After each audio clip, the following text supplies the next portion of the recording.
Welcome to tonight's live stream. I'm going to get started in a minute. I just need to let everybody know that the stream is going on right now.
What's going on, Gordon Freeman? Yeah, it is a Friday, and I usually do Friday night live streams. This one is one that is comic book related. Yesterday, I did one with G-Boot2786, aka Gavin Richard Presents, where I talked about some political issues. But tonight, I wanted to focus on comics because there was a topic that I had read in an article regarding legendary comic writer Alan Moore. So I want to talk about that subject, and that because this comics mean a lot to me. And this subject was very interesting to me because after I read this interview on Deadline from the legendary comic book writer Alan Moore, I wanted to do a video on the subject 2 weeks ago, but I was so inundated with so many requests for content, I didn't have time to make that video regarding comic book writer Alan Moore. Now, Alan Moore is a legend in the comic book industry. He is one of the comic book industry's master craftsmen as related to writing and storytelling. And he's known for revolutionizing comic book writing during the Bronze Age with his runs on comics like your Swamp Thing, comics like Miracle Man, and he's known for the definitive work of the 1980s for many, known as Watchmen. And a lot of his work had very, very dark overtones, which was something that was a major theme in the Bronze Age, because the Bronze Age was about making these characters a lot darker, making them take on more serious overtones, and having these characters really be on a more humane level. Yes, he did do the Killing Joke, and he also did Whatever Happened to the Man of Tomorrow, which is For the Man Who Had Everything, which are considered to be two of the greatest Superman stories ever written. And as time has gone on and Alan has gotten older and he's started to reflect on his career, he's really come to really have issues with the medium of comic books and how they have changed over the last, I say, 25, 30 years. Because as a kid who grew up in the Bronze Age, I grew up with those darker heroes. I grew up with those darker kinds of stories. And I grew up reading these types of comics, and they were the norm to me. But what Alan talked about as related to the superheroes was that things had changed in a way for the industry overall, because the industry went from being a medium of, cheap, easy, fun reading, which is what I used to buy when I was a kid. Because when I was a kid, comics were only they started out at 50 cents, then they went up to 60, then they went up to 75, $1, and it was very affordable for a tween or a teenage kid to pick up a whole bunch of comics if they had a $5 allowance or a $10 allowance like I had when I was a kid. You could pick up 2, 3 comics a week, and it didn't really get into your budget as related to other stuff you wanted to get, like pizzas or sodas or stuff that you wanted to buy, like water guns or anything like that. If you wanted to buy stuff, you could afford to buy a comic, and the content was fairly accessible to readers of all ages. And as time has progressed, we've seen this trend of people wanting comics to grow up with them. And Alan Moore, as I see it, has an issue with that. And I have to agree with him on it. We've gotten it where the comics have started to grow up with the people. And what's happened is we're starting to see people just holding on to these characters and not really letting them go so the next generation can enjoy them. So we've gotten this median age in comics where it's creeping up to the age of 40 right now and 45.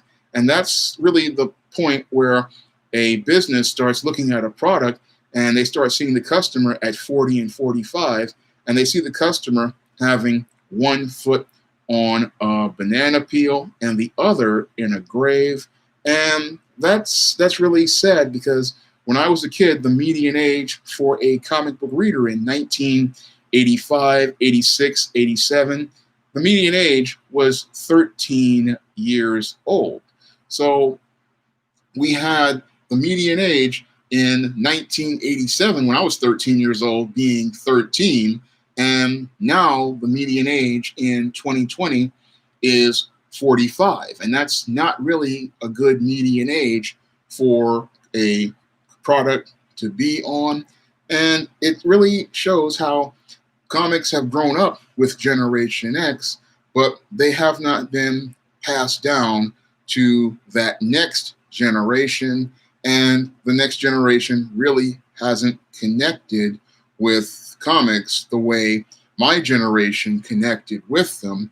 And that's really been reflected in a lot of the stories. And yes, these stories were really great, but the big problem is that they're not accessible to readers of younger generations. It's just been these hard, angry, very cynical kind of stories with these dark overtones.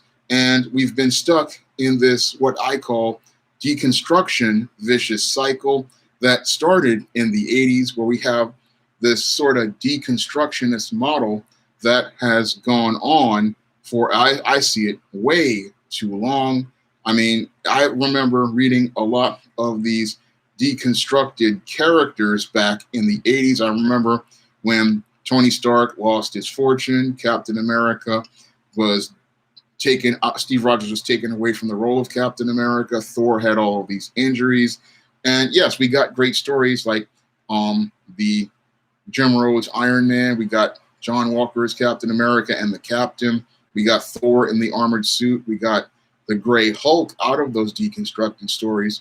But we're starting to have a problem where people just don't know where to stop deconstructing these characters. We already know what makes these characters great internally, but it seems like these people who came after Alan Moore and the writers of that generation, they saw how those stories resonated with them, and they keep trying to copy these stories over and over again instead of trying to, build on what writers like Alan Moore have worked on. And I believe that's where he has a lot of lament for books like The Killing Joke and many of these other books like Watchmen, because instead of writers looking to build on what he worked on as related to character development, they just are stuck in one gear and they're not shifting to move the medium forward as related to a story paradigm. So when I look at the way that comics are being done today, a lot of people aren't looking to move out of, it's like the industry is stuck in neutral and they're stuck in that old 80s story model of deconstruction. And they're still stuck doing these dark and dreary characters.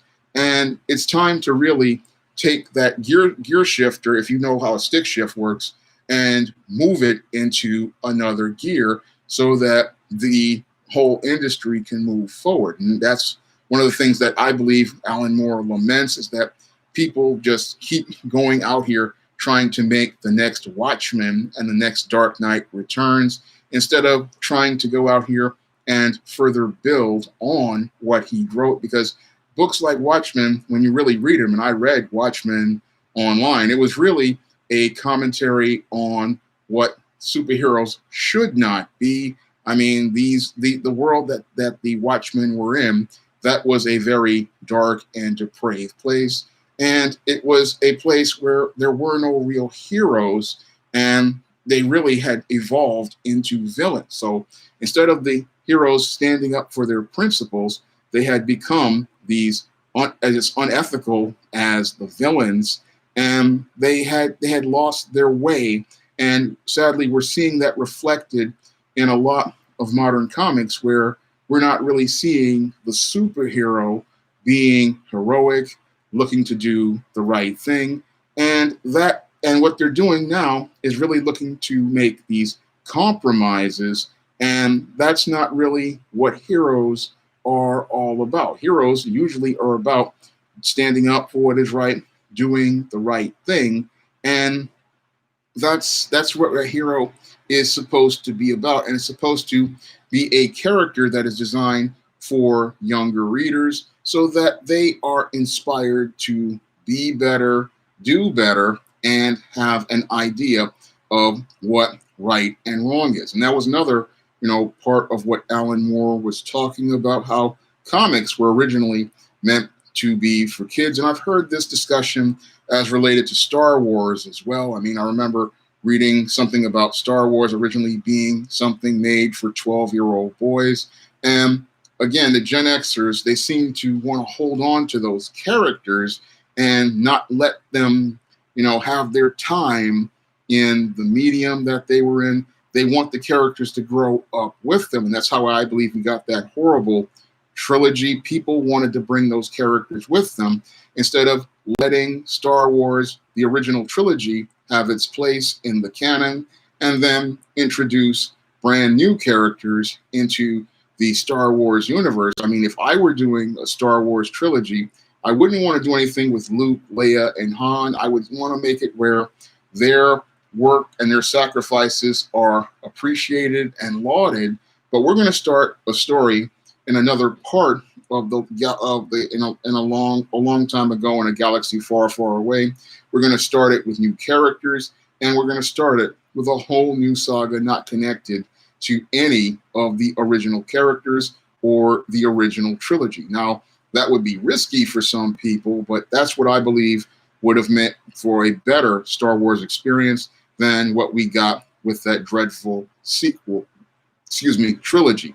But I can see where Alan Moore was coming from in his Deadline interview. I mean, comics have really changed over the last 20, 25 years, and what they have changed into is really troubling, because when comics, again, were out when I was a kid, they were all about storytelling. They were all about action and adventure, and they were all about good guys and bad guys, and they were just good old-fashioned fun that you picked up at the newsstand for, again, and from 50 cents in about 83 to about $1 back in 89, and you picked it up, and you spent your dollar, had a little fun on the train or reading in the lunchroom, and that was the end of it. And it wasn't made to be so personal like it has been over the last 25 years. I mean, things with comics today, people tend to take comics very personally these days. And I believe a lot of that comes from one part of it being some people as related to the speculator boom of the late 80s and early 90s. Because I remember when I was a teenager, the speculators were starting to come out because people were starting to discover these books, and they were starting to discover what was great about many of these books. And they started to find out what these books were about. And then some people were coming in looking to use these books as investments, and they were looking to try to profit off of these books. So you had a group of people who were coming into comics who were not really passionate about comics. They saw it as a business transaction. And I saw a lot of that in the early 90s when you see people buying 3 and 4 copies of a certain book, and they would want to have one to read and a couple to put in plastic bags and backing boards to have for later on, in the hopes of things going up in value. And they were hoping that they would be able to finance things as related to their future, not understanding that what made a comic have higher value was the fact that it was all basic supply and demand.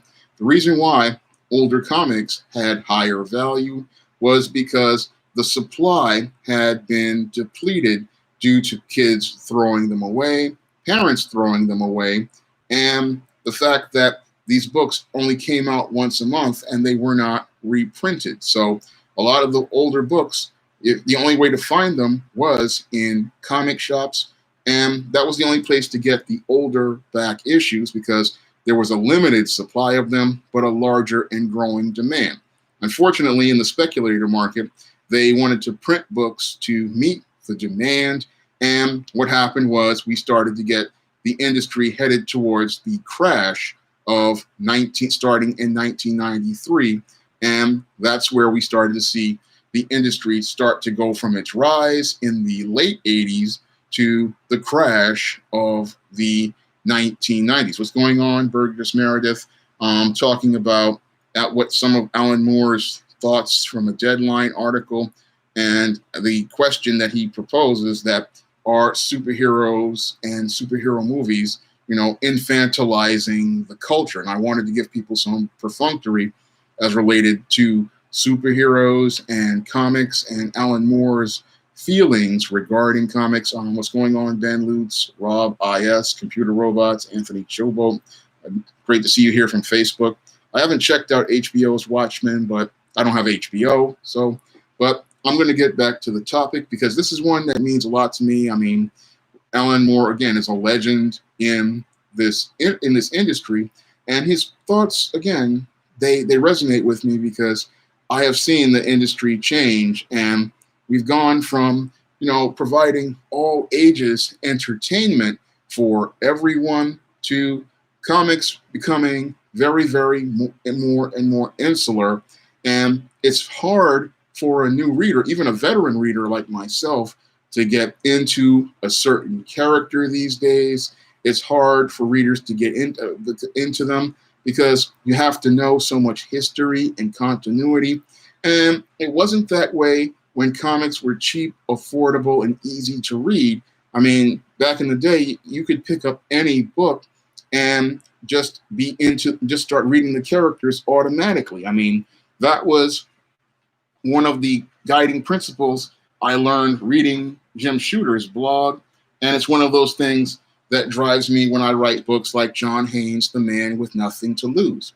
So when I write books like John Haynes, The Man with Nothing to Lose, it comes from my years of studying the comic book medium.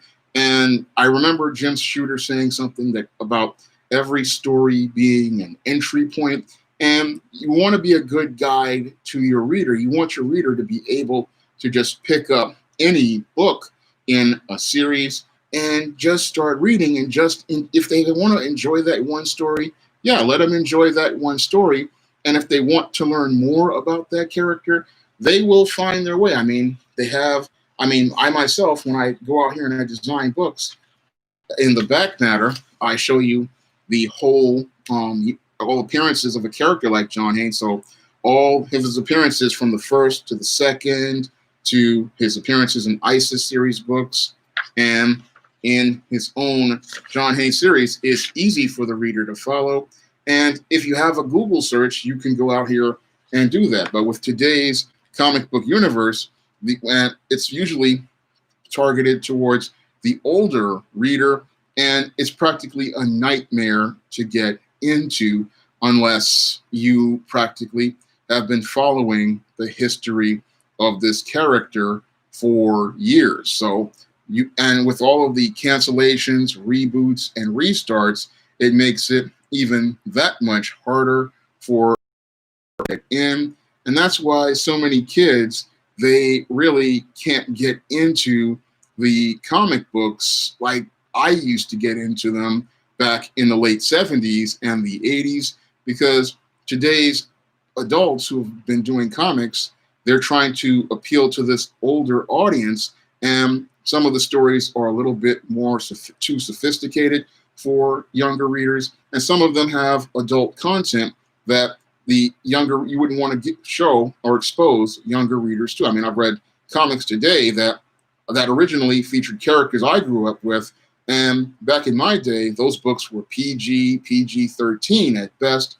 and now today's books are minimum R-rated, and in some cases X-rated. And I find that to be really sad, because no character like Superman, Batman, Spider-Man, Captain America, the Hulk, these characters should be PG-13 at best, so that younger readers can enjoy those characters. Now, some people will argue that, oh, they should make that into a separate universe, but then how do we get new readers to start coming into the medium? That's the critical question a lot of people are missing out on, but I think Alan Moore has some understanding on. So that's one of the things I think Alan Moore has some understanding on, because if comics are not cheap and affordable and easy to read, then how does the medium survive? I mean, in order for the medium to survive, you really need to make these stories really accessible to the younger readers so they can get into these characters and get to know them.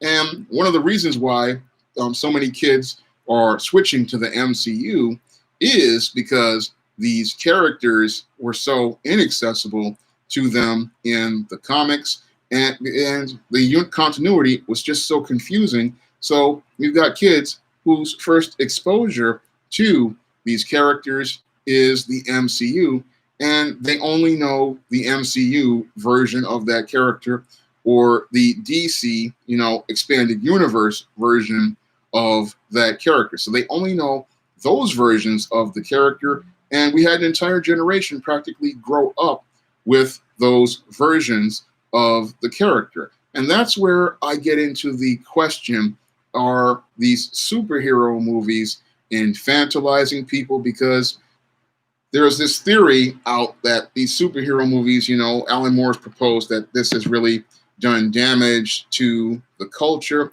But when I look at it, I don't really believe that the superhero movie has done damage to the culture in some ways. I believe that in some ways we have a problem as related to the man crisis, in that we didn't have a generation of men and women who grew up with their fathers, and they didn't really get those lessons in manhood. And that's why they're holding on to these characters, because they never really had that good relationship with their father. Because in the Generation X, we had a lot of kids grow up latchkey, and because they grew up latchkey and were coming home for 2-3 hours a day, or until their parents came home, and if their parents worked overtime, they were home till about 8-9 at night. They were sitting there in front of a television, or they were sitting there with these comic books. And these characters became more than characters. They became their friends. And that's something a lot of people don't really understand about why people have this emotional attachment to these characters. They never had that bond with their fathers or their mothers because their parents were at work. So they bonded with these characters. And that's why we have people thinking, oh, it's infantilization. But if you don't have a bond with your family and a relationship, with your family, you create a new family. And some people, you created a family with these characters. I mean, when you come home and the people who make you feel safe, mom and dad, aren't there, you start to connect with heroes like your He-Mans, your Batmans, your Supermans, your Voltrons, your G.I. Joes. You start to connect with these characters because whenever you watch these shows, they make you feel safe, they make you feel secure, they make you feel confident. And some people think, oh, that's, infantilization, but that's people coping because they don't have those people in their lives to bond with them. And that's something people aren't really thinking about as related to the superhero and the whole theory of infantilization. Because as somebody who has done research on the man crisis, in this country, I believe that a lot of people, this is how they coped, by bonding with these characters. And this is why the Generation X has a hard time letting go of these characters and passing them on to the next generation, because these weren't just characters. These were our friends. These were, in some places, our substitute family. And that's something that they held on to. And a lot of other kids who grew up like your kids today, they're not really having that bond with their parents. And that's why they're out here looking at these superhero movies, because these are the people that they had relationships with. And in some ways, it's like it was passed down from one generation to the next. You had the Gen X who passed it down to their children. And that's what we're seeing. People, they're thinking, again, it's infantilization. But as I see it, it has to do with the way we've had a complete collapse of the American family, and we've had a complete collapse of the American family unit. So I look at it from the perspective of what happened with our American family in a lot of cases. So a lot of kids, these characters are who they bonded with because they could not bond and connect with human beings. And the movie studios look to capitalize on the fact that a lot of our homes were completely broken.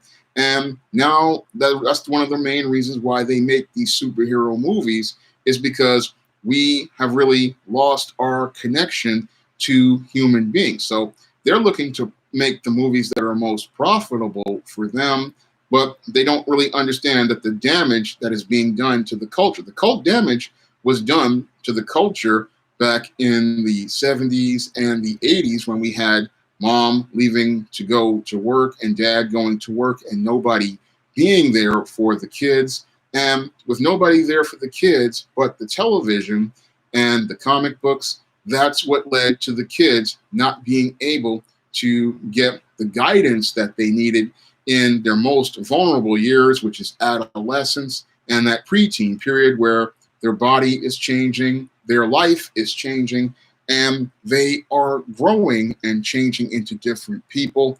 And there's nobody there to sit down and really talk to the kids and let them know that these changes are normal and that there are situations in life that they really need guidance on. I mean, kids who are bullied, they don't, if there's no dad or mom there to give them guidance, they're just out there alone. So we have kids who one generation grew up, then raised another generation. And this is why we have so much interest in the superhero movies, and that also that other tragedies like 9/11, this also led to people having that connection to the superhero movie because they want to have somebody who they believe can make them feel secure, like Spider-Man did in 2002. And that's why we started to see this trend. But what we're seeing now is that this trend is really having a negative impact on the culture. And I can agree with Alan Moore on that point, because every year we start to see less and less movies with human characters and more movies with superheroes. And it's getting to the point where the movies are starting to lose their humanity. So I remember watching movies from the 50s when there was this deep study of the human condition in films like Sunset Boulevard and Marty. These films really made powerful social commentary on the human condition and human behavior, and really made you think about human nature and how we relate to each other, how we treat each other. These were the kind of movies that when you watch them, they weren't just movies about a simple premise. It was a movie about people, and it made you really think about how you had relationships with people and how you connected with people. So I remember watching Sunset Boulevard in 2008 when I bought the DVD, and I was floored at the social commentary that Billy Wilder was making in between the lines about Hollywood. I mean, this was a powerful commentary, and we really don't see that in a lot of today's films. And I remember watching Marty and seeing the powerful commentary they were making about love and romance. And these films, even though they're 50, 60 years old, they still resonate to this day because it wasn't just a story based on a premise. It was a story about people. And that's something that I believe is getting lost in a lot of today's superhero movies, where a lot of these producers just want to pile on the special effects, and we're losing the human story. And that's another point that, I can agree on Alan Moore on about them really making a mess of the culture, because we're losing what storytelling is about as related to making commentary on the human condition. Because when I look at a lot of these newer MCU movies, they really come across as really cookie cutter. They come across as really having weak stories, a lot of weak special effects. And one of the ones that I found to be most troubling was Avengers Endgame, because Endgame's story really made a compromise of the journey of the hero, because the heroes, instead of them looking to stand up for what is right, decided to compromise in the last movie. And that was one of those things that made me think that the superhero movie took just as bad a turn as Alan Moore's Watchmen, because that was the turning point where we went from the heroes looking to do the right thing to the heroes looking to make a compromise by going back in time to get these Infinity Stones. And that put them on the same level as Thanos. So instead of the heroes looking to stay and stand on their moral position, we had the heroes just make this compromise. And that is something that people are not really looking at as related to how that impacts the culture, because the hero is supposed to stand up for what is right. And when you have the hero making compromises, that's where you start to cross the line. And that's one of the things I think Alan Moore probably laments about Watchmen. People really didn't get the commentary that was going on about Watchmen, because that's why he had the statement, "Who watches the Watchmen?" Because these were supposed to be the heroes that were supposed to stand up and do what's right. And instead of them doing what was right, they start doing what's wrong.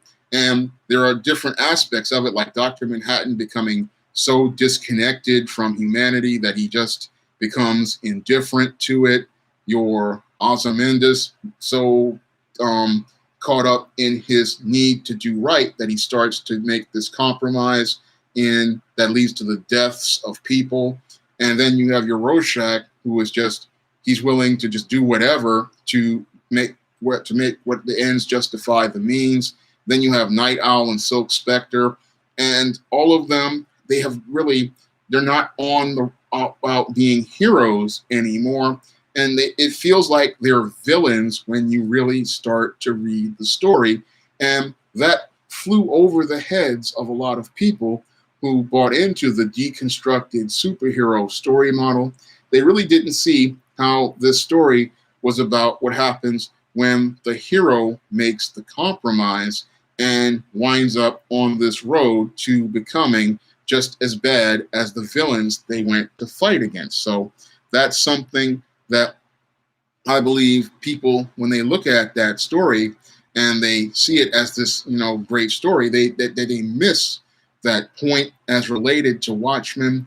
But when I read the story, I could see what he was saying, and I could also see it with Dark Knight Returns, how the Batman had crossed the line, and we'd gone from the hero to these heroes losing what they stood for, and people missed out on that whole point that these heroes were meant to be heroes. They were meant to be the good guy.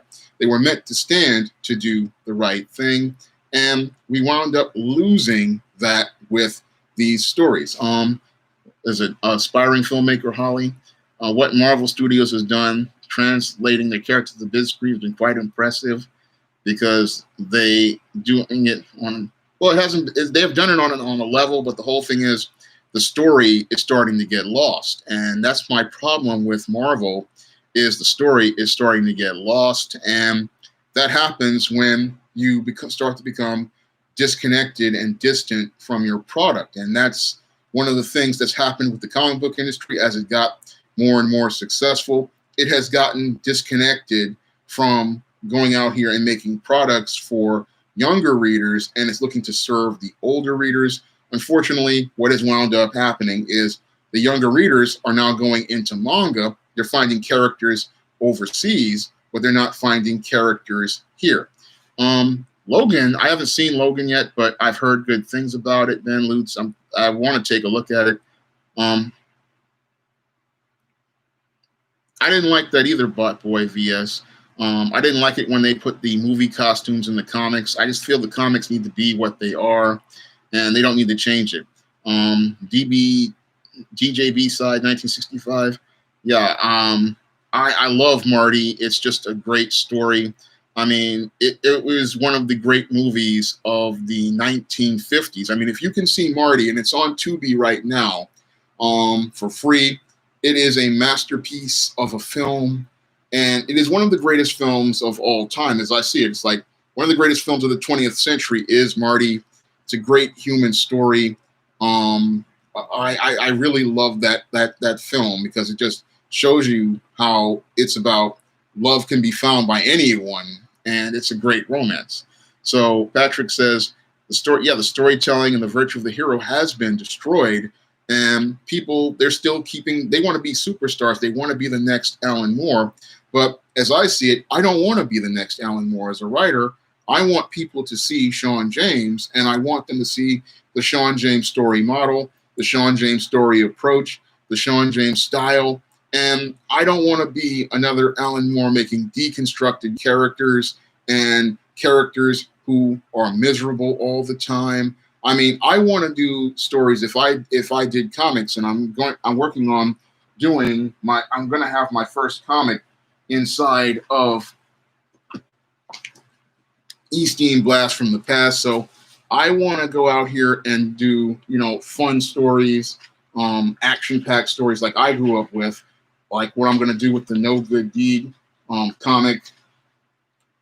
One moment. That's featured in this Blast from the Past in the back.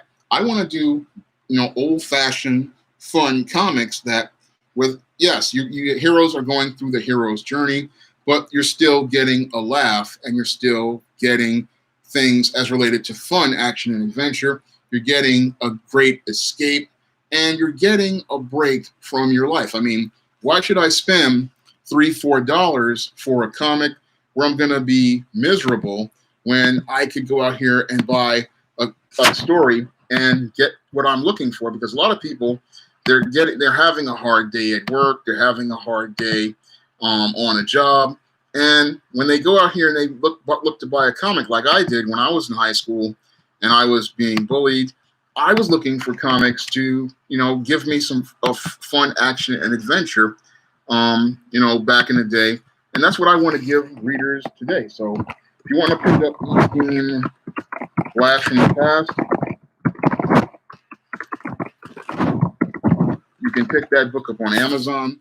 The paperback version without this bar on it is now available. So if you want to pick it up and look at my first comic, you can do so.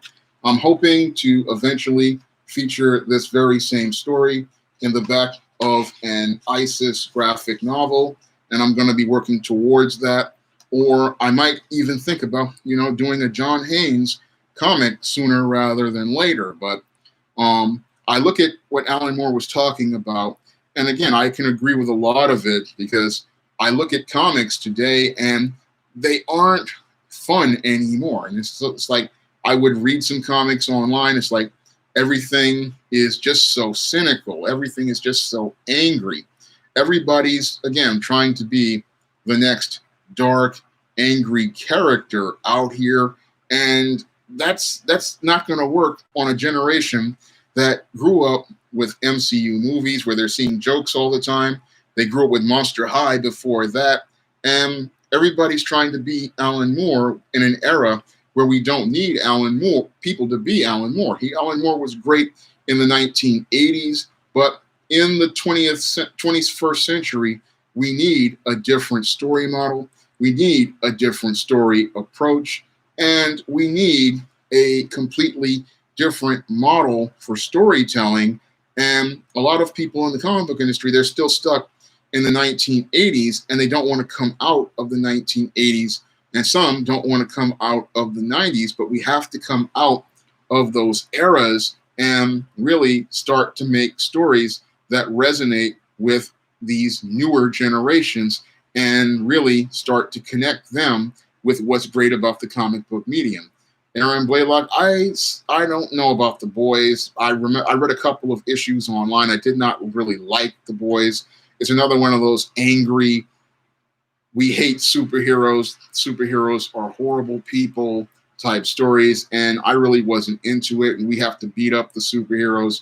So I really am not a fan of that type of story, and I really want to see heroes get back to being heroes, heroes having a good moral position, heroes looking to do the right thing, and heroes looking to stand up for what is right and really just go back to being what they were, and people getting out of the Alan Moore model. And I think Alan Moore wants people to get out of the Alan Moore model and get back to good old-fashioned storytelling, because that's what's going to inspire people. Now, has that infantilized the culture? I'd have to say in some ways maybe, but in other ways, I think the man crisis has infantilized our culture, because when you don't, again, have fathers in the home to give that guidance, because we lost a lot of fathers to divorce, we lost a lot of fathers to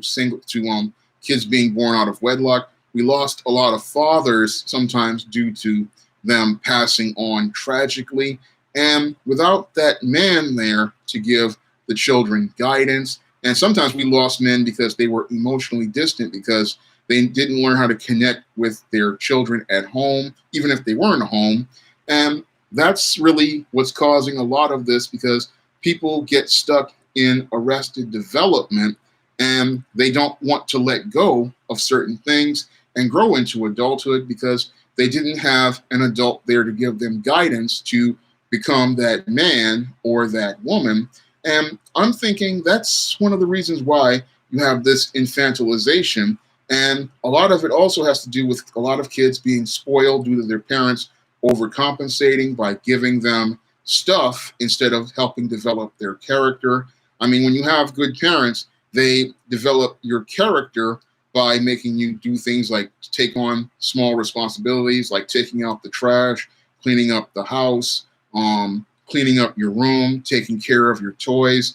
This is how you build a kid's character. And then kids would also further build their character by going out here and getting an after-school job, which kids can't do anymore because many of the jobs kids used to get, like fast food or the video store, those jobs now are in the hands of older people or immigrants. So those kids never get to develop those experiences that allow them to build character. And that's how we wind up with people like these woke types or these SJWs who are just, as I see it, very spoiled, very entitled, and they have never really learned about the character building that will allow them to build discipline and resolve that a person like a superhero has. And that's reflected in a lot of today's comics. These people read the deconstructed books, but then they never had the life experiences that would help them understand what it means to be a hero. So Patrick makes a good point. It's like they want to make Dr. Doom into a hero, but Dr. Doom is a villain. And that's the big problem with a lot of today's superhero characters, is that they are acting like villains. I mean, these are the people who feel like the world revolves around them. They have a right to do whatever they want to people. They don't have a regard for people, and they're living in their own world. It's like when I read X-Men books or Iron Man, it's like the characters are in their own little world, and they're not connected to the people. And I notice this trend with comic book characters and them not being connected to people or serving the community. They believe that everything is about them, and everything is about them and their part of the world. So that's what they're thinking about, and they're not really seeing that you're supposed to be a person who serves the people, and you're supposed to be somebody who wants to look out and do what's right as for the people. That they're not there for you, you're there for them. And this is something that the supervillain, when he goes out here, he's thinking everything is about him, everything is about what he wants, everything is about what he desires, and everything is about what he wants to achieve, and he could care less about anyone. Whereas the hero, he has to think about how things have affected other people, and he has to think about his responsibilities to other people. And that's really been lost over the last couple of years. When it comes down to the superhero, we've lost that whole connection to just everyday, ordinary people. And that was one of the things that I wanted to make a commentary on with the ISIS story, ISIS All That Glitters. I was going to turn that into a comic. Still trying to do that for the ISIS graphic novel. I wanted to make that commentary about superhero, serving the people and looking to look out for the people. I mean, so you can get that book on Amazon. So I wanted to make that commentary because I see how disconnected superheroes are. They're not connected to anybody. They don't really look to be among other people. I remember when in the 70s and the 80s, superheroes were out here and about. They were just having fun. And then something would happen, and they would go out here looking to help. And they had socialized. But these days, because people are so insular, all you see is guys sitting on a sofa all day talking and going back and forth. Or you see people, they're not connected or engaged with the communities that they serve. D. Woodward 78 asks, what about the anti-hero? Well, the anti-hero is a guy, he's like Wolverine, who really comes from the Billy Jack character. He's a rebel, he's an outsider, but he still wants to do the right thing. But the whole thing is that he is against a society that's against him. So the anti-hero still wants to do good, but he wants to bend rules. He doesn't want to really break rules. I mean, back in the day, Wolverine usually bent rules. He didn't want to break them, but these days he goes to extremes. And that's, again, because a lot of people become disconnected and they don't really understand who the character is or what it's about. Ricardo Rodney, thanks for the super chat. He writes, the villain is more logical than the hero. Well, the villain isn't supposed to be really that logical. If we're relating to the villain, we have a problem because you're not supposed to relate to the villain. I mean, I remember watching the movie Joker, and a lot of people would relate to that character of Arthur Fleck, but I could see where your Arthur Fleck was a ticking time bomb, like I talk about in my book, The Man Crisis, and I could see how he was one of these dysfunctional beta males, and he wasn't somebody we were supposed to identify with. He was somebody we were supposed to really look at and say, this guy has serious issues, and we need to intervene as related to his situation. He wasn't supposed to be a hero. He was supposed to be a person that we really needed to help. And it was really a commentary about how we've abandoned our men, how society has abandoned our men and then left them out here.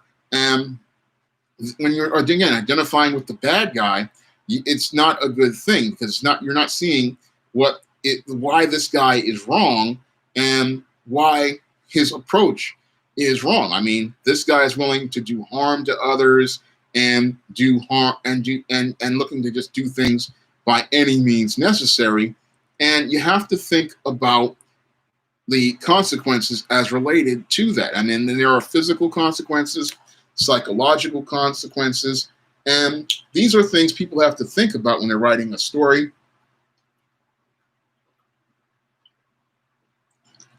And I would sit there and think about things as related to characters. Like when I was designing John Haynes, he was a guy who was done a lot of wrong, but I wanted to show that as a hero, he was willing to still stand up for what was right and still looking to do what was right. And he was looking to still stand on that principle because he wanted to stand and be an example of Christ. So I wanted him to be that kind of character because I wanted him to be a clear and definite hero. And I didn't want people thinking that you could go out here and make a compromise with the devil and go out here and think that that's fine, because a hero does not make compromises with people. A hero stands on the principles. Even if it looks like they're losing, they're still winning because their moral character and moral internal character has not been compromised. Thank you, Jerobi, for the compliment.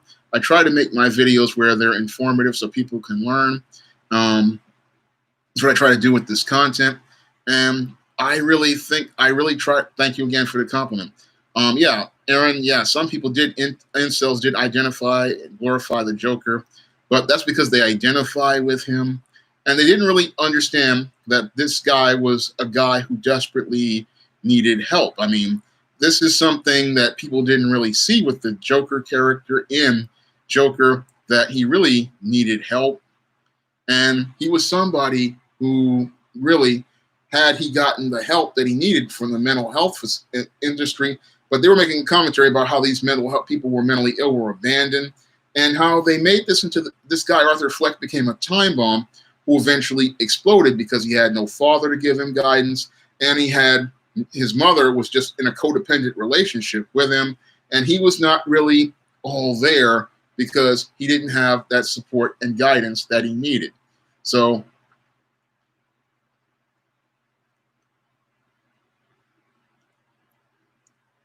Ricardo Rodney asks, what about Magneto?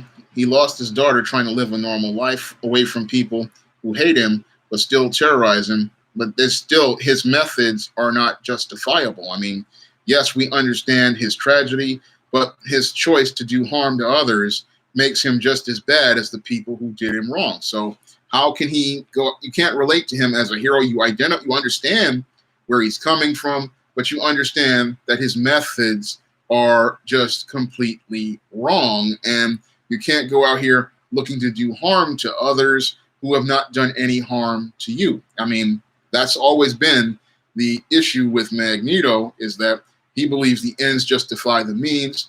But once you make that compromise, then you're winding up on a really bad road, because eventually you wind up crossing lines. And once you start to cross those lines, you wind up wandering into some darkness. And that's where you wind up in a really, really bad situation.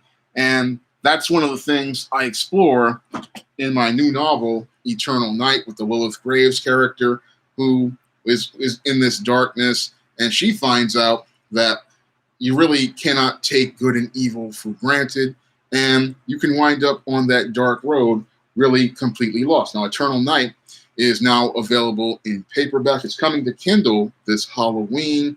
And this one is a vampire story, but it's also a social commentary on, taking your spiritual life for granted. So this is one you definitely want to pick up. I'm going to leave a link to it in the chat.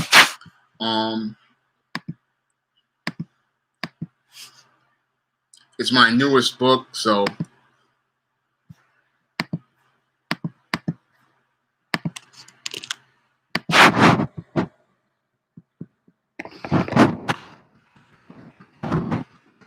this one's coming out this Halloween. You definitely want to pick this one up. Me, Kim Greenlock 83 says many writers today are shallow, narcissistic people who have little to no understanding of the world. I have to agree with that because some of these writers today, they have not really experienced life. They really have not really experienced the world. They really live in a bubble, and that's seen in a lot of the comics today. They really have not gone out here and seen how things work. They don't really understand how certain social things work. And some of them don't understand how things work because they've never really gone outside of their social circles. A writer, they usually write what they know. And when a writer has more life experience and more life and experienced more life, so that's something people need to understand. You know, when you're a writer, you write what you know, but a lot of people, they don't know much about life. And that's one of the problems we have today is we get some 22, 23, 24-year-old kid. They think they're going to write this fantastic story, but you have not really experienced enough life to really write solid stories. I remember when I was in my 20s, I thought I was really writing stuff, but when I look back at it at 30, 35, and 40, I was looking at it and going, this stuff is ridiculous. And it's ridiculous because you only have a very limited perspective due to your lack of life experience. And a lot of the woke, what they call SJW writers, they come from a very, very limited life experience, and they really come from a limited perspective about the world. So they really don't understand things, and that's really shown in a lot of their comics. And that they really need to be put into an internship so they can go get some guidance from seasoned professionals. Unfortunately, we don't have that in editorial because the editors today, they're not older seasoned guys like myself. A lot of times they're younger guys and they're maybe 27, 28, 30 or so, but they're not old enough to be able to sit somebody down and explain to them how things work so that their stories can be relatable or resonate with people. So when you have a young writer, yeah, they have mechanical skills, but those skills need to be sharpened. Those skills need to be honed. And this writer really needs to do two things. They need to read lots of books, and they need to go outside and just listen to people, watch people, study human behavior. You cannot just come out of a book. I remember just picking up dialogue when I was riding on the train back and forth to work when I was working or looking for jobs, and I would listen to people and I would look at different things, and that's how I would, really start to see how people were and why people do certain things that they did. So you have to really go out here and have these experiences, or else you're not going to be able to do things, or you have to do research on certain subjects like I did with Spinsterella. And even when I was doing Spinsterella, I talked to real people who were a part of the goth subculture so that I could understand where they were coming from, so that when I wrote the Matilda Crowley character, people could see things from the perspective of people in the scene. And people in the scene came back and told me that that especially Spellbound really came from the scene and really presented a lot of things as related to the scene. So you really want to listen to people, and that's what writers do. It's 90% listening and 10% putting your fingers to the keyboard. You have to listen to people, watch different things, study different things, and have those experiences so that when you write the story, the story comes to life in the reader's mind. And again, a kid in his 20s, they're not really seasoned enough to write these stories, but people at Marvel and DC, they'll give it to these kids without giving them that support system so that they can go out here and really write good stories. And they all want to become the next Alan Moore. They want to become the next superstar. Anthony, I have not really written a memoir, but you just have to come from yourself. I can say from, writing characters like John Haynes, you have to come from yourself and just let who you are be on the page. I mean, that's how you tell your story. So you have to really do that. I think I had a book that I did about my experience at CUNY that might help some people understand how to write a memoir. where I read to write about my experience, and that book is free on Smashwords right now.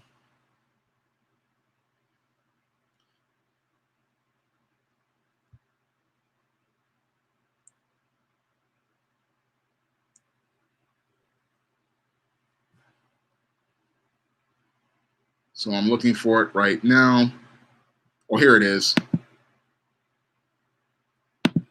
So this might help you with the writing memoirs, because this was a dark period in my life. So I'm gonna leave a link to that book in the chat. So that's a book that might help you, Anthony, in learning how to write memoirs. That was one dark period for me, but it might help you. Impaler, the Monarch, yeah, Jack Kirby really lived life, and the same thing with the writer who made Dark Savage. They've gone out here and lived it, so that when they write the story, it just comes to life. And when I would do books like Temptation of John Haynes, there were places I went, things that when I write the story, it became real to people because I've gone out here and been to these buildings and been in these different places, and I've eaten these foods. So the experience is rich to the reader, so I can talk about them. Back up under /R, I have writing videos up here. They're not that many, but you can look for them in the search. But I have I've done a writing tips live stream. I have done numerous videos on writing tips. So I may do some more in the future, but I've done a lot of them. I can go and search them out for you right now.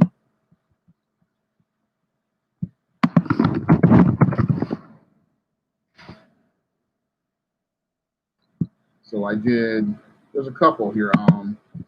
I've got one that I talk about writing fantasy stories in ancient settings. So this is one of my videos that I did. Left a link to that one. And I have a whole bunch up here. There's not that many, but there's quite a few that I've done, like writing fantasy characters in ancient settings. I've done one about writing tips. That's a live stream I did. Let me go to that one.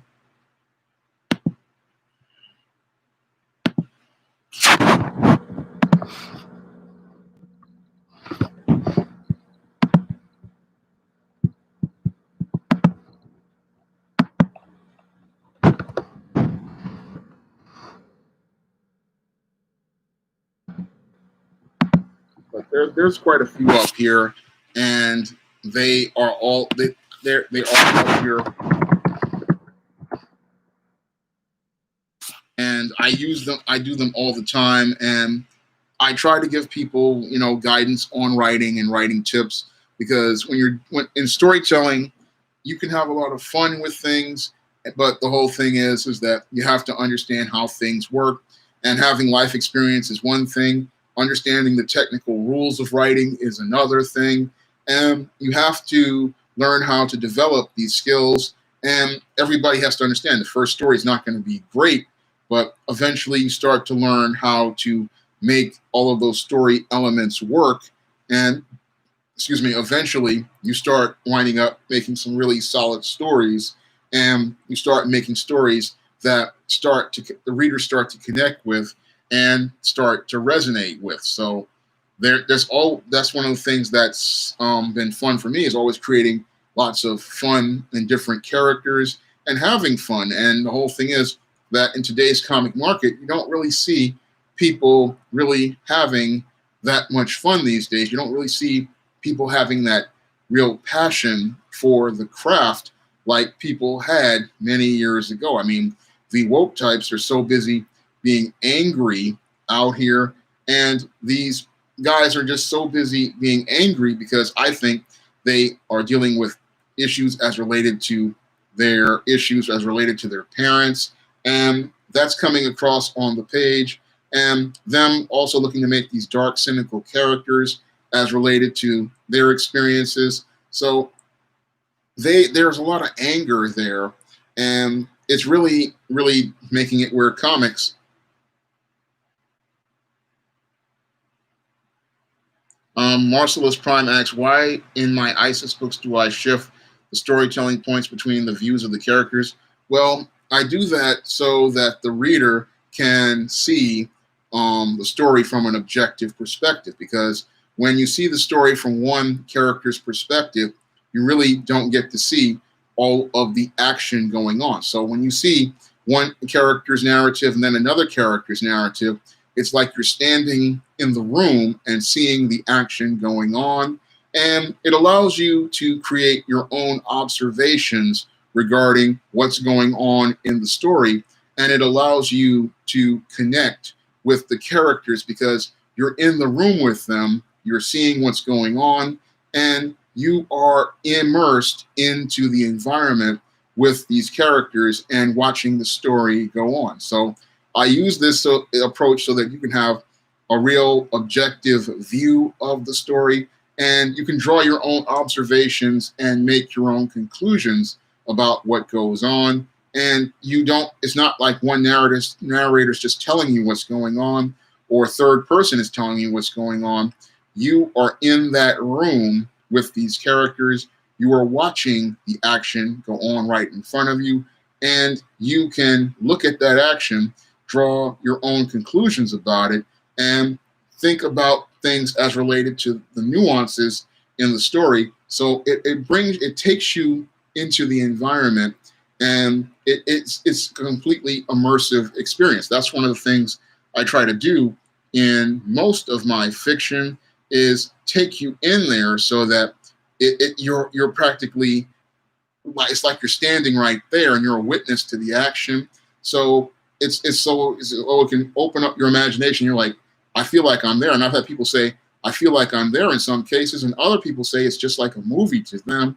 So I want to make a picture in your mind, and I want you to be, imagining what's going on, and I want you to imagine how things are going on, and I want you to imagine what is going on around you, and I want you to think about what's going on around you. And that's one of the more important things is I want you to really think about it, because there's a lot going on in one of these stories, a lot of nuances and undertones, and that's what I want people to see when I do the revolving first-person perspective.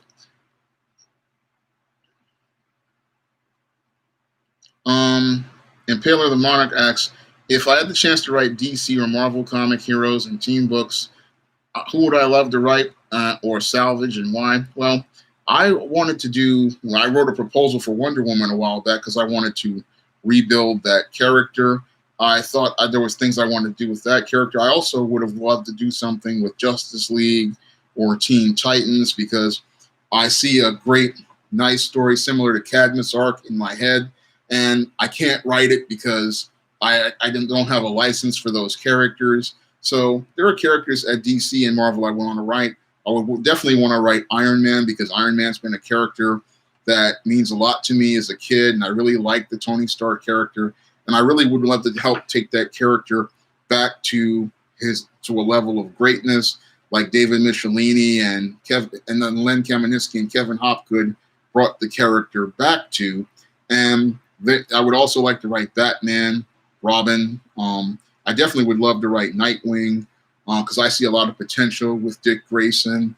I know Dan Didio hates Dick Grayson, but I see him as one of the great characters in the DC universe. And there's a lot of characters I would love to just, write and try to rebuild, because if in the hands of a really solid writer, you can take a character to the next level, and you can take a character that people thought was garbage and make them into a household brand. So in the hands of a really talented writer who really loves the character, you're going to see that on the page. And that's something, again, I try to do with my own characters in books like E.C. Blast from the Past, or John Haynes' The Man with Nothing to Lose, or ISIS, The Main Event. I try to make characters that you like, relate to, and can connect with. And I try to make characters who are just a lot of fun to be around, because that's one of the things that's been missing from comics as I see it ever since everybody got on the Alan Moore road, is we've gone from characters who used to be our friends to these angry, very cynical people. And I remember when the superhero used to want to be our friend, a superhero used to want to be somebody who wanted to help out. A superhero wanted to be somebody who wanted to, lend a helping hand. And that's, as I see it, men really lost over the last 30 years. We really lost that whole point. And I think that's, again, one of those things that Alan Moore really laments about comics, is that we've really lost that whole aspect of superhero and community. And instead of us seeing the superhero as somebody who is just a friend in the community, which is what Superman was originally supposed to be all about, the superhero has turned into this very, very bitter, very, very cynical, very adversarial person who just hates their job and hates their life. I mean, it's like the angry teacher who works in a public school. He's just, that's what the superhero has become. And that's not what a superhero should be. I mean, a superhero should be somebody who inspires readers to go out here and do their best, somebody who inspires them to overcome the obstacles, take on different challenges, and go out here to be the very best out here. I mean, I want to see heroes going out here, and even if they're facing, a lot of dark adversity like John Haynes faced in Temptation of John Haynes, still looking to stand up to do what is right and standing up to do what is the right thing. And I want to see that type of hero come back, because as I see it, the culture needs to see the hero's journey brought back, because we've lost the hero's journey in some ways. And we've seen the superhero movie, it's starting to change in ways that after, again, Avengers Endgame, that compromise, we're seeing them become this complete mess. So I don't know if he wrote that one, Marcellus Prime, but I look at Alan Moore, and he makes good points. But even though he wrote a lot of those comics that were dark and depressing, he just sees how the genre and the medium have been lost. But I see it as there's a way to bring it back, and you just need writers who have that passion and that love. And the sad part is, a lot of those writers with the passion and love are on the outside. And meanwhile, we've got the people on the inside collecting paychecks, writing the characters. And we really need to get back to that, because I do see that passion and that love in a lot of the indie comics that I pick up on Kickstarters and Indiegogos, like Goth Ghost Girl and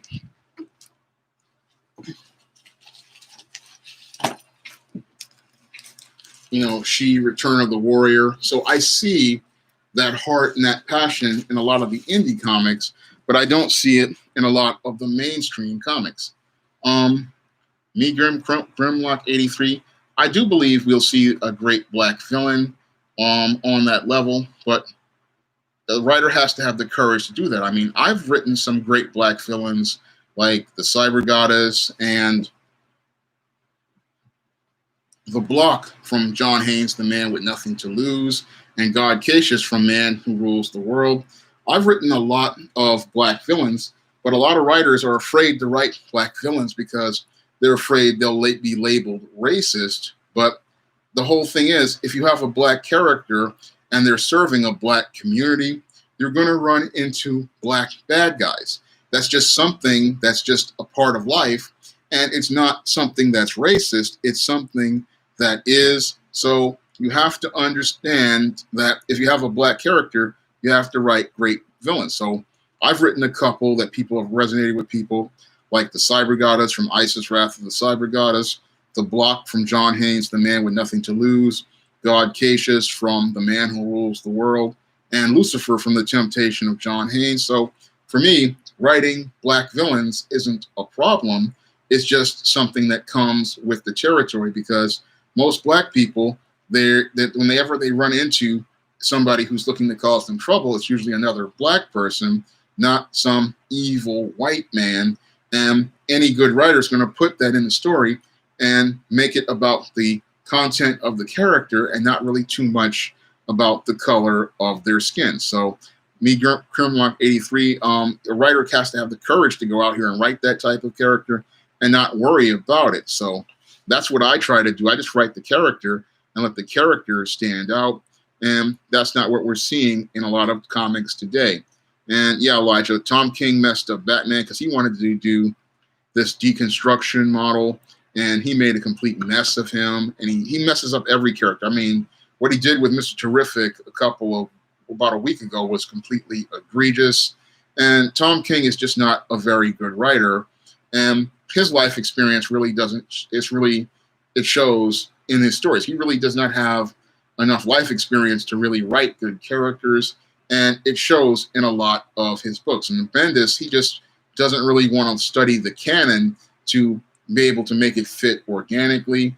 And a lot of his characters, he's not a good fit because he just doesn't really write good characters, and he doesn't study the characters or do research on their histories and their backgrounds. So a lot of these guys, they want to be writers, and they want to be, what's worse is they want to be superstars, but you don't become a superstar overnight by writing one or two stories. A good writer understands that this is a marathon, not a sprint, and you want to get known for a couple of smaller stories, and you want to get known very slowly. You want to take your time and develop yourself, because people will look at you and go, okay, this guy wrote this guy wrote that, and they don't want to see a character come up and this guy just comes out of nowhere and he's writing this character. I mean, you have to develop your skills and master your craft. And personally, I just think that Tom King is just not ready for prime time. I mean, yes, he had a couple of critically acclaimed books with Vision and Mr. Miracle, but he wasn't ready for A-list characters like Superman or Batman. Usually, a writer has to be groomed and developed for those characters. They have to take the time to really show some mastery of skill before you take on an A-list character. You have to show that you can work on the D-list characters.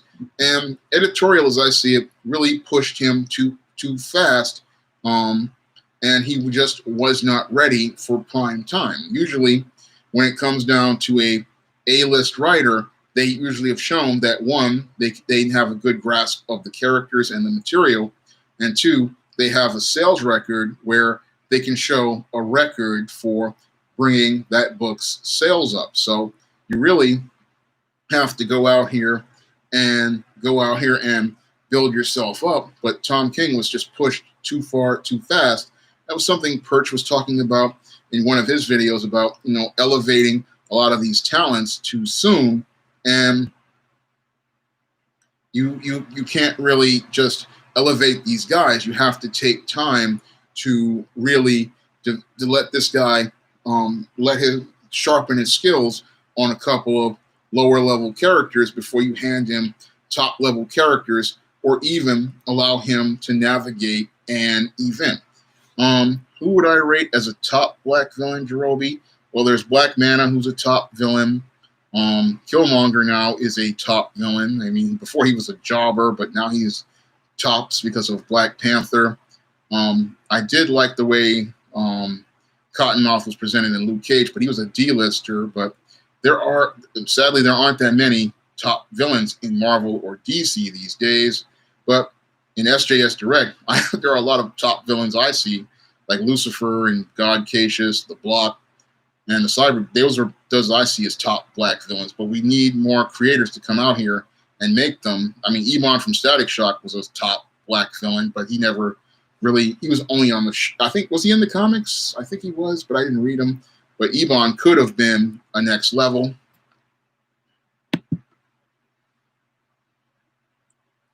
Oh yeah, Tombstone.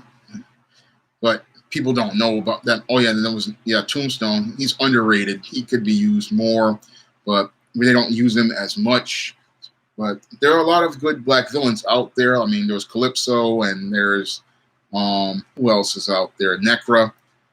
I was going to do a whole joke on that in a Spinsterella story about Necra, but because people don't know that much about her, so.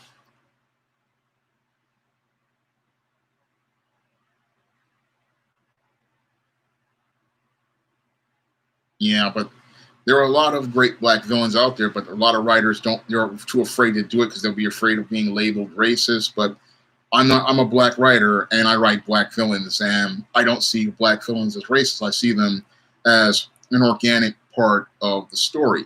So I look at, again, Alan Moore, and I thought about what he was saying about superheroes and infantilization, and there's a lot of different aspects to it.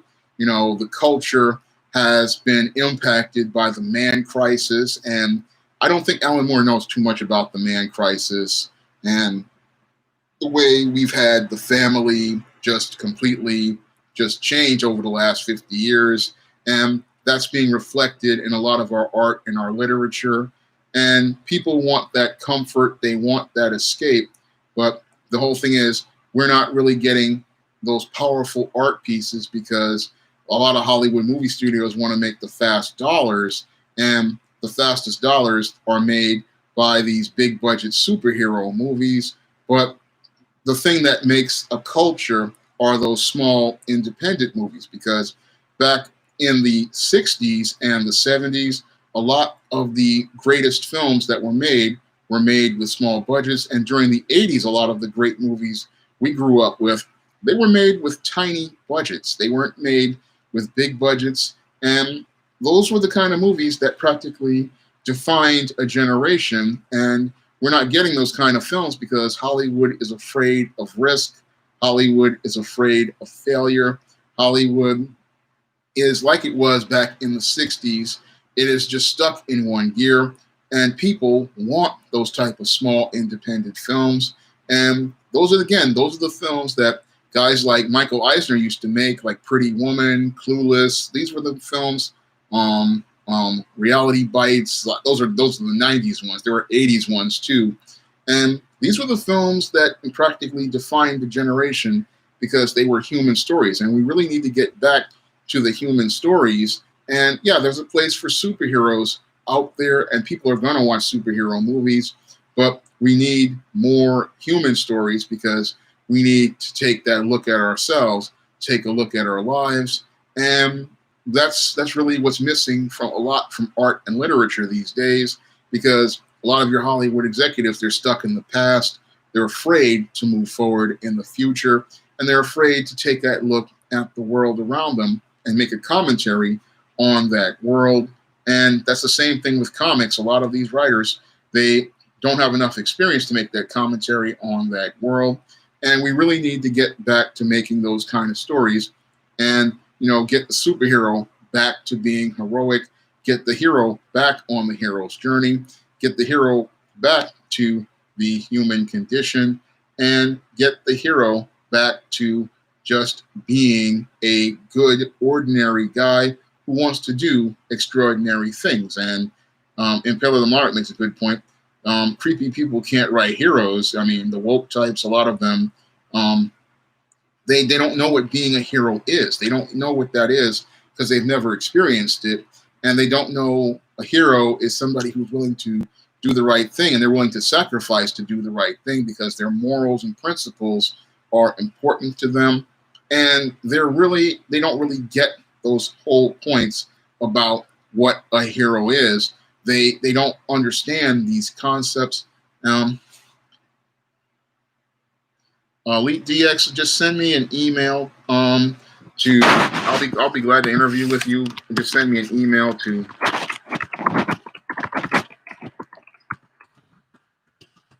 And send me an email to sjsdirectamerica@gmail.com. I'll be glad to get in touch with you. But I mean, people don't really understand what the hero is. They don't understand what the hero's journey is, and they really don't understand how it is as related to the human condition. And a lot of these youngsters, they're not watching good movies like Marty or Sunset Boulevard, and they're thinking, oh, that's an old movie. But the reason why that movie is a classic is because it resonates with people for generations to come. And that's something people are really missing out on as related to heroes and the hero's journey and the character transformation arc. And that's something that I wanted to do with storytelling. I mean, I learned a lot about storytelling by just going out again and experiencing life and also by listening to people like my best-selling author friend from many years ago who told me about the book Robert McKee's Story. A family member gave me Sid Field's screenplay, and then I've read many books, and it gives you a bigger and wider picture. And again, that way you don't wind up stuck in an infantilized, navel-gazing perspective. You have a broader panoramic perspective. And that's why I do the revolving first person, is because I want you to have that bigger picture. And I also do things like that to give you contrast, which is something very important to storytelling, because you need more to see more than just one character's perspective. You need to see the other person's view. You need to see how the other person is feeling. You need to think about what the other person is experiencing. And when you see things from different sides, you start to see that bigger picture. And that's something that's missing from comics today. We're not really getting that whole big picture panoramic perspective that allows us to see, that battle between good and evil. So I'm going to get ready to wrap up tonight's stream. I want to thank everybody for coming to tonight's stream. And if you want to see me make more streams like this, you can donate to the Cash App. I really would appreciate it.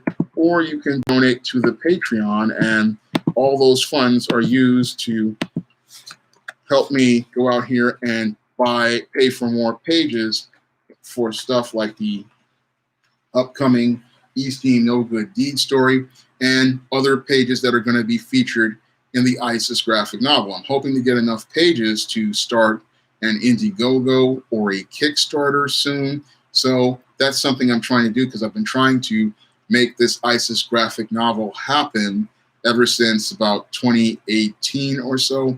And if you guys donate to the Cash App and the Kickstarter, not the Kickstarter, donate to the Cash App, I really would appreciate it. And if you want to pick up some of my type of stories that I would have featured in comics, you can pick up John Haynes' The Man with Nothing to Lose on Amazon.com in paperback. Now, this is a story, but this is the kind of story I would write in a comic. And you can also pick up ISIS: The Main Event on Amazon.com. And you can also pick up my vampire novel, Eternal Night, which is going to be available on Kindle this Halloween, but is on paperback right now. So you can put in your order and have this book by Halloween. I hope if you have Amazon Prime, you could probably get it really even before that. But I really want to thank everybody for coming out to tonight's stream. Really enjoyed doing tonight's stream. And I hope you'll be there for next week's stream.